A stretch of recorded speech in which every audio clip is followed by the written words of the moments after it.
Eu tenho um projeto elaborado pela arquiteta Cláudia Elizabeth dos Borges Pinaia, que teve o acompanhamento e execução da obra pelo engenheiro Sérgio, que é seu marido, Sérgio Médio. Isto mostra que a casa não foi construída sem planejamento e acompanhamento, como a Vale alega. Em janeiro deste ano, por causa das chuvas, a Defesa Civil interditou minha casa, depois da vistoria do engenheiro responsável.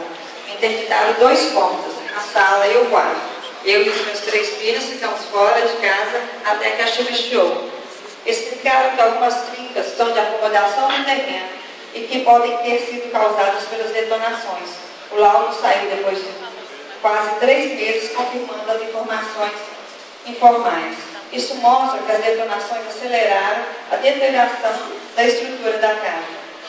Os meninos estão dormindo no meu quarto. Já falei antes do transtorno que era para os 2 pré-adolescentes homens dormirem no quarto da mãe. Estou aqui expondo de novo o problema e pedindo solução, já que na audiência do mês passado, quando tornei público essa situação, pegaram meus telefones, mas não entraram em contato. Não tenho rendimento para tal obra e não quero ser parte das estatísticas dos desmoronamentos da chuva, já que o período de chuva começou.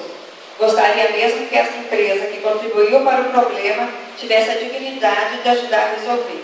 Hoje falaram de futuro. Será que a Vale vai me permitir ter um futuro na minha casa? Falaram de cumprimento com a comunidade, compromisso. Onde que está esse compromisso que não está sendo cumprido? Obrigada.